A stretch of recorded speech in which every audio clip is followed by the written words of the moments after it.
afternoon, Cloud community, and welcome back to fabulous Las Vegas, Nevada. We're midway through day 2 of 3 days here at Google Cloud Next. My name's Savannah Peterson, joined by the ineffable and fabulous Rob Strechay. Rob, what a joy to host with you. This is always so much fun, and I think, again, getting the energy from all the guests that have been on today has been fantastic, and this place is just hopping. It really is, and you know, I thought we were going to have a little bit of a come down because we just came off a show in Paris. Yes. I feel like the energy is good. Of all the shows to go to, if we have to leave France.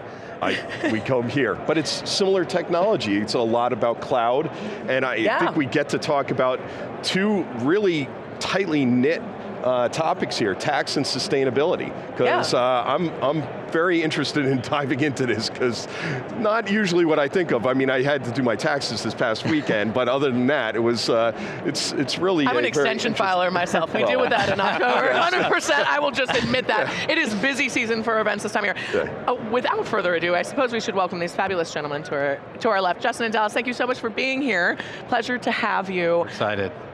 I'm excited. When I was reading the briefing and it literally said tax, sustainability, and data, I thought, okay, this is awesome. Where is this Venn diagram going? Yep. Obviously, governance is going to be a theme of what we're talking about, but why don't you explain why these three things go together so lovely? Sure, I'll get started, but we're excited to be with you guys as well. I don't have adjectives prepared to describe Dallas, but we'll start on these topics. So it's interesting, tax has been around forever, right? Death and taxes, right. The certainties in life. Just going to say. So tax functions have become more mature over time versus sustainability, which is a relatively newer area, but there's a couple things that are happening all at the same time in both of these areas, right? So number one, it all stems around data, okay? The first thing is, both of these functions share attributes that we don't get the right data that we need. We have a lot of manual work spreadsheets to get the data together, which is not in vogue with cost reduction and things that we're seeing in the market, right? When we're asking for more resources to deal with manual work. So that's the baseline. Both of these areas, there's a bunch of new regulations coming out. So our friends in tax will talk about Pillar 2 regimes, and we'll talk about e-invoicing, and we can talk more about what those are after the interview. And on the sustainability side, we've got CSRD that came out in Europe demanding more disclosure around our carbon emissions. We've had the same thing in the SEC recently and state of California. So these regulations are putting more pressure to have good data, to be transparent around the data, and to have quality and reliable proof of that the data is valid.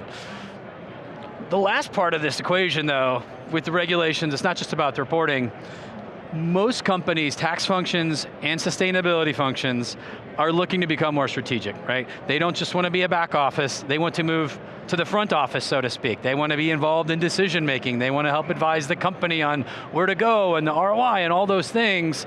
It's really difficult to do that if I can barely get numbers to do an extension or a tax return. I was going to say, if you're a little bit last minute. So companies are looking for more sophistication, which has brought us here because we need more sophisticated data management tools and analytics to be able to move from back office more efficiently and into the front office, which is what gets Dallas and I out of bed in the morning, so to speak.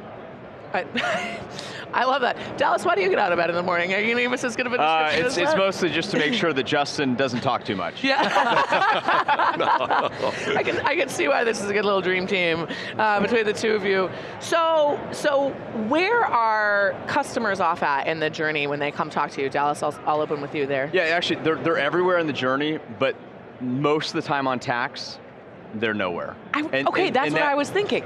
So there are visionaries. Right. But the ability to really progress that vision into something that's practical and applied is very nascent. And that's the interesting part, because whenever we come with not just a vision, but actually now with a tool set, the things that we developed over the last couple of, frankly years, but really the last couple of months where we've had the most, synergies take place between PwC and Google and building some of the technology we have in the market now. Like, we're able to show them almost instantaneously, joking aside on extensions, that you can do something within a couple of days to actually take a bunch of different data sets, pull them together, have them immediately accessible, even to like the CFO level, where they can look at summarized information that is actually like meaningful. And the part that happened, I think, in the last couple of years on the individual automation, a lot of people were playing with other tool sets and they said, oh, I'm going to do this little thing here, I'm going to do this little thing here. There was no standardization. what we see taking place now, both within PwC, but also with our clients, is them saying, wait a second, we actually need to use the same tool set, and you mentioned this with sustainability reporting, tax reporting, other SEC related matters and the like. You can actually use, in this case, Google Cloud, to be the foundational model. The data set all sits there. You can then extract what you need for the various reporting requirements that are from it. But the real key is, it's quick access. You're not doing ERP transformation, you're not doing a 2-year journey to go install and implement, change a whole team of people. It's not that. It's nearly plug and play, the APIs exist, and that's the fun part. I think that's the piece that really will be the most meaningful and the most absorbable from a market point of view. Yeah. You don't have to change everything. And for us, from a services point of view, we can meet our clients where they are, as opposed to telling them to come where we are, right? In terms of either delivering the service or transforming them or what have you.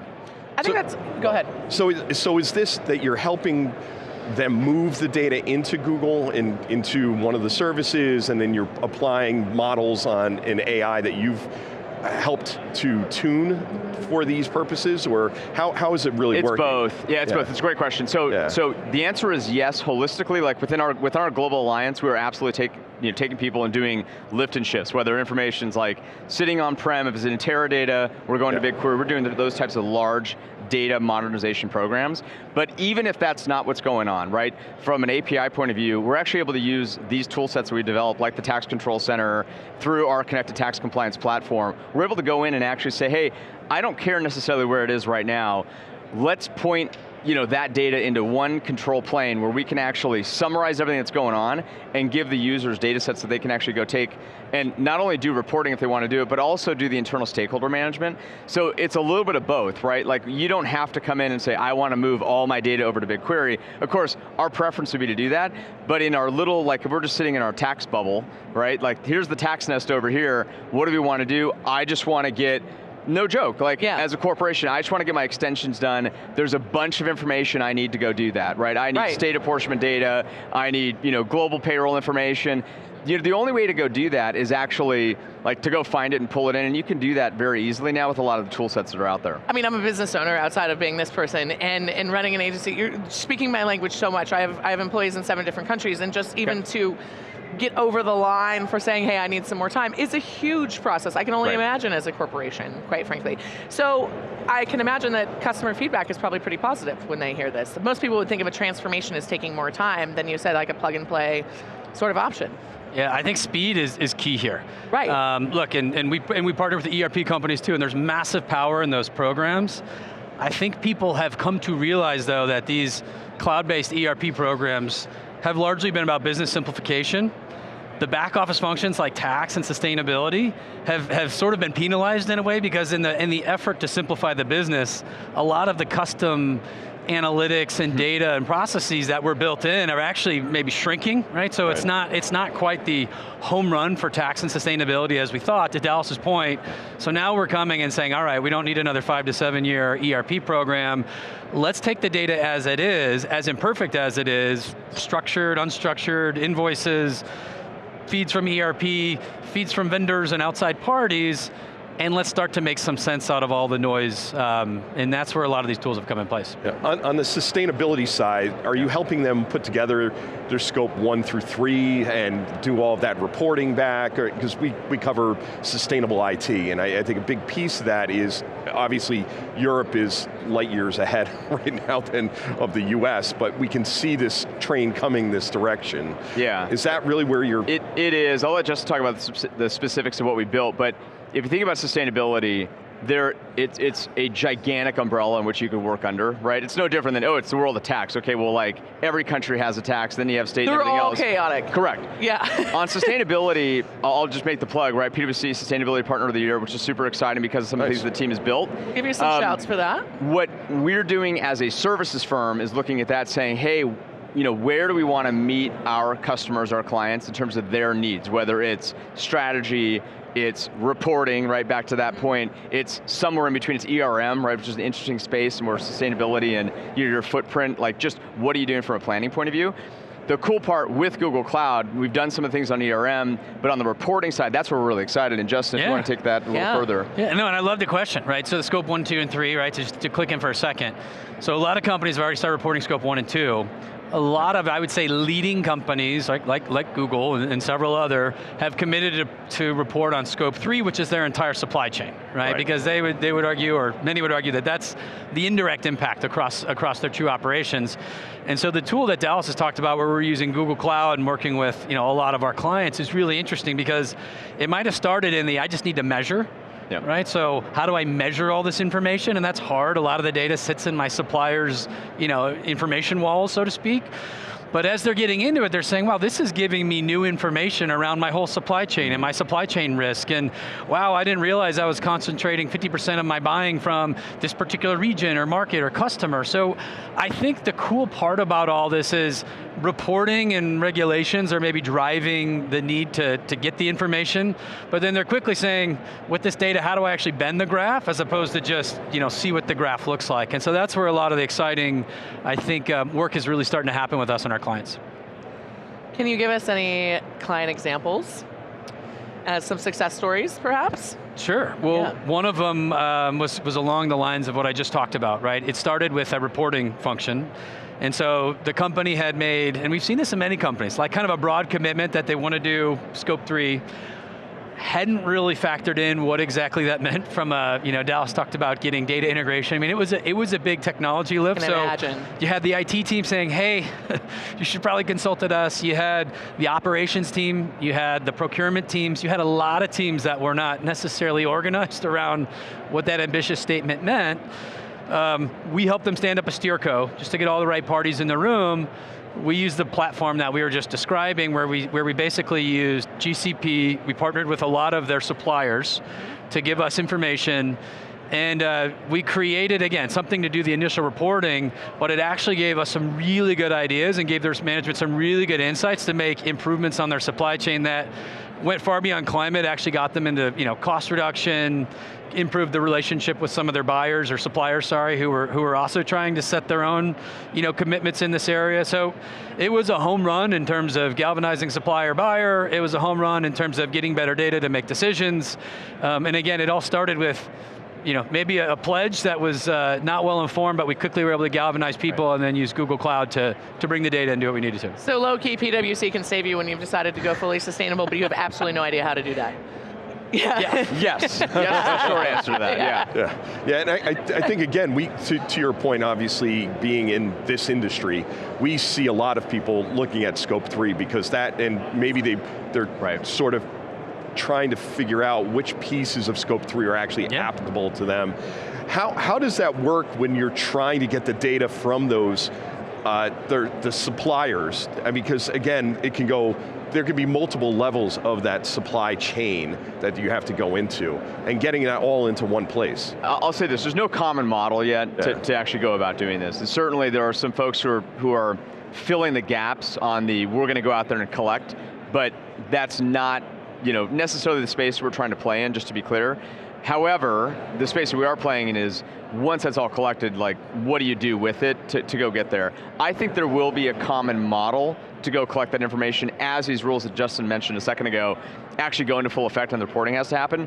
Someone's going to come in and say, hey, we actually want to own all this collection, we're going to do it in the exact same way, and or you're going to have, like I said, a common actual cost to every single thing, which there's sort of a little bit of that out there, but the standardization of it, having everybody going down the road and using the exact same data point for any given input in supply chain, that's really where everything has to eventually evolve to.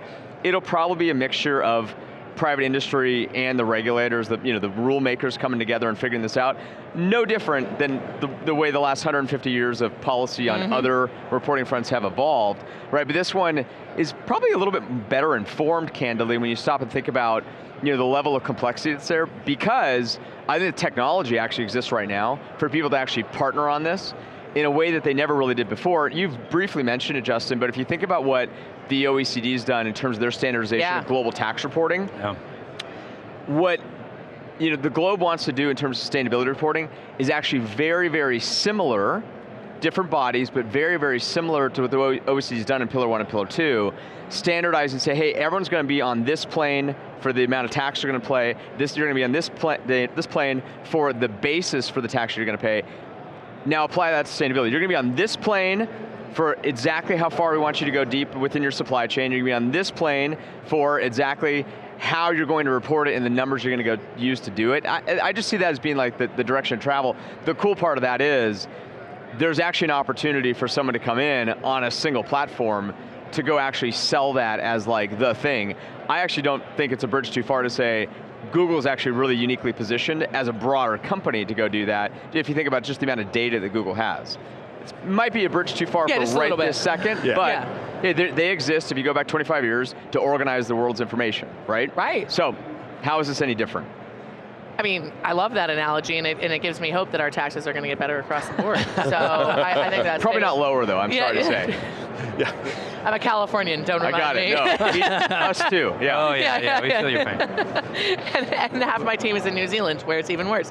I just love paying taxes. I hope the government's listening to that statement. Yeah, right, yeah. She pays her taxes. I do pay my taxes, for better or for worse. So you mentioned data. Trusted data has obviously got to be a big part of this, right? You've got a lot of bespoke solutions. You talked about spreadsheets. I mean, I know for my personal business, I won't even throw anyone else under the bus. Things are in a lot of different places and don't always have a central hub. How do you get everyone on the same page of trusted data, and what is that even for an organization? Well, I'll say this, as it relates to our global alliance with Google, our moniker is founded in trust, right, powered by data, right? So, us as a large regulated entity, right, we're an audit firm, a tax firm, in addition to what we do in the consulting business, it is fundamentally about trust. It's fundamentally about being in some way, shape, or form like a go-between, a stakeholder management, if you will, for companies and what they are reporting to the government, what they're saying to their shareholders, what they're saying to the public, what the NGOs want to know, right, all those things. So we are very uniquely positioned to, I think, answer that question. That's why a lot of the things that we've looked at, and from a vision point of view, a lot of the places that we've been talking to Google and our stakeholders has been around the idea that, hey, if you're going to go with a partner and with a company, right, who knows what trust is, who has that built into the framework of their existence, like the partnership that we founded is actually, frankly, the right place to start. And I think you start with that point and then you layer the pure technology play on top of it. It's a great story, but it also has the practical application because we have the technology capabilities that are there too, which is basically what Justin's built. To be a little bit self-ingratiating, right? I mean, please, I afforded you the opportunity to do so. We talked about stitching the technology together. That is hard. These tools make it a lot easier, quicker speed to value. But to Dallas's point, where we're playing a large role, on top of the technology is back to the sustainability or tax point. Things were done locally, very different. My assumptions, my methods on how I pulled it together, very different. In the case of sustainability, I maybe never was audited before. You look ahead to the future, I'm all of a sudden going to be audited. That's a whole different level of rigor and scrutiny from everyone's favorite word, the A word. So a lot of where this starts is just inventorying all the disclosures we've made, all the assumptions we've made in our data, where our differences are, starting to establish very central governance around all of this, and then inventorying all the assumptions that we're going to use going forward. So even if my data is not perfect, I have a transparent trail on the methods I'm using, that's consistent, that I can say is reasonable. So even where there's gaps, I'm filling in those gaps with this logic. That's a key stepping stone to then piping in all the data, codifying that logic, and getting something pretty automated, even again, when the data's not perfect, which it will never be perfect. If it is, we might be out of a job, but I think it's a fair bet that source data is never going to be perfect. Just the notion of data being absolutely flawless is a very Cinderella concept in general, but I love it, and hopefully we're all still employed. Question for you, what's your advice for companies as they're thinking about coming to approach you, or they realize this is a process that they could transform? Yeah, I'll say this, I mean, it doesn't matter where you're at on the journey, right? Justin mentioned, I've made a promise, and now I have to figure out how to keep it. What if I've never mentioned anything about this before in the press? I need to analyze like an approach to go get there. I need to formulate a strategy around it. The good news is we take all kinds, like come as you are, if you will. We'll all about inclusion. We'll sort it. Yeah. We'll sort it, right? Yeah. In the best way. We'll sort it as in, hey, maybe you're not ready to make any proclamation of what you're doing. Maybe you're not big enough to go down the road of having to create an entire data platform, pull this all together. Maybe you could have 2 people go do it. You don't have to go that direction. But I think the real key is engage with some folks and have that conversation. Figure out where are you at on the maturity scale?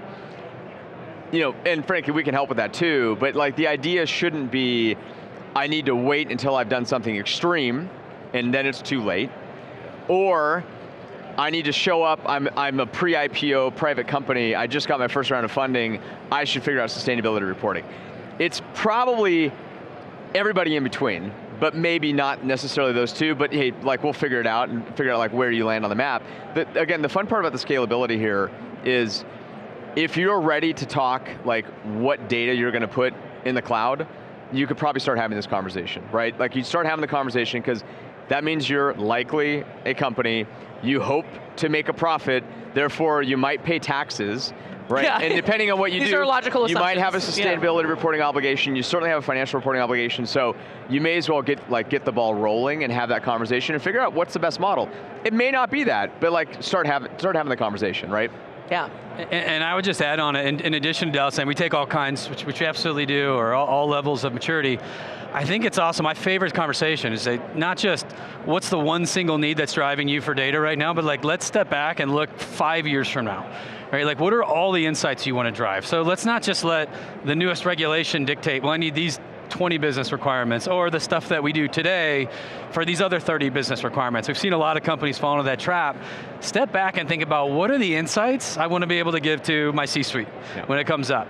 And you work backwards from those to figure out what data you need, and that might be a totally different inventory of data that you haven't thought about, but that's where a lot of the ROI might come in from. So don't make this, as much as we help companies on the regulation management, we need to have the data, we cannot, we want to be able to be compliant, we want to use that data with credibility with our stakeholders, but really thinking about all the insights we want to deliver, and then reverse engineering the data we need, again, provides a much bigger, I think, component of return, and also really elevates the, the value of the function. I think that's a great point, and I think we're really at a stage, even with Gen AI, where we're rethinking how we ask questions, right? Totally. Rather than having to figure out the solution, it's what is it that we're trying to do? What do we want to do? All right, last question for you both. What can't you say today that you hope to be able to say when we have your fabulous selves on the show at the next Google Cloud Next? That's a great question. I'll respond in this way, because you just said Gen AI. The direction of travel for the type of services that we're talking about is to simplify and actually make accessible to even more users, right? You could say more taxpayers, you could say more clients, you could say more Google Cloud customers. I think the scalability and access point is going to be the most critical feature that comes into play with the latest iterations of Vertex AI, the enterprise suite, and even the individual user part of it, which is something we've been excited about. I started talking about this with my leadership team probably 8 years ago. We said, how do we commoditize the construct of tax reporting and make it so that anybody can actually go and get the absolute best from a big four in this case, and what they're trying to do. It doesn't have to be the largest corporations or the most famous people in the world, right? Which I'm sure you fit into the latter category, no doubt about it, and soon to be in the former category. But it is, anybody should be able to come to use this as a service provider. I think that's the democratization, if you will, of that service. I think that's where it's going. I don't know how fast. It may not be at the next, but maybe like the next best. Five next. We'll count how many next it is when we have you. Have you on the show again. What about you, Justin? All right, well, I'll go shorter term, since Dallas went a few years out. I'm going to go back to my point about value. I think, and I believe this will happen, that Gen AI specifically, since you asked about it, will raise the IQ and is going to show us where our gaps are in IQ. So in other words, let me just give you an example. With a lot of historical automation tools, it's been about doing the same thing faster in a more automated way. Gen AI is very different, right? Like the real sauce is like, what questions are you asking? And what 100%. Question? And you can ask the so what question repetitively so many times in such a short period of time that's where your brain starts to go and train starts to thinking. So we've already seen this with the clients that we've been working with. We talk a lot about getting the data together, but then it's like, well, what can you do with it? Yeah. Whether it's on the tax side and saying, I've got thousands of variances, but let me ask Gen AI and use it to channel on which ones actually matter, right? So separating the signal from the noise. Whether it's asking questions like in our ESG solution, which is, what's the most cost-effective way to hit this decarbonization goal on a year versus 2 year on 3 years? It's just getting us thinking in a different way, and I think, it's starting with leadership teams, and I think that's going to trickle down to everyone else. So that's what I'm looking forward to, and I think it's starting to happen already. Yeah. Well, we hope both of those things happen much sooner rather than later. Thank you both for being on the show with us today, Justin. Dallas, always great to have another city name on the show. Absolutely. Happy we're representing the South today, candidly. Rob, you're just a gem. I don't even have to say anything else nice to you. I've said enough nice things to you today. And thank all of you for tuning in, wherever you happen to be on planet Earth or in outer space today. Here, we're in fabulous Las Vegas, Nevada. My name's Savannah Peterson. You're watching theCUBE, the leading source for enterprise tech news.